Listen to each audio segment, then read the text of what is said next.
Iran has stepped up its war of words with the West. It's warned the United States against sending its aircraft carrier back into the Persian Gulf.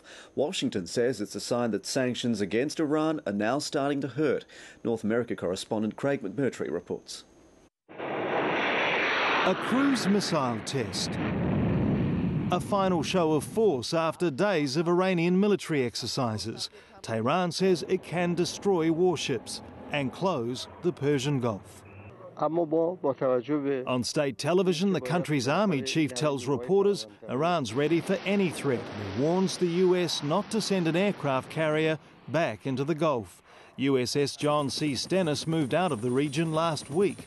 An Iranian Navy spokesman says the carrier will face the full force of Iran's Navy if it returns. I think it reflects the fact that Iran is in a position of weakness.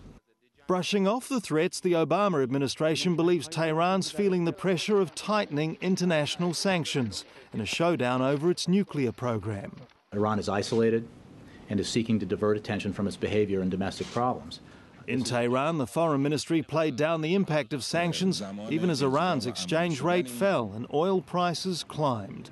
France is calling on the EU to boycott Iranian oil, and the State Department is flagging further US sanctions. We are seeking, with the support of the Congress, to strengthen multilateral sanctions, including those that target Iran's oil sector. The Pentagon says the deployment of US military assets in the Gulf region will continue, and most analysts doubt that Iran would attempt to carry out its threats. A Pentagon spokesman also says the US isn't looking for a confrontation and that it's important to lower the temperature.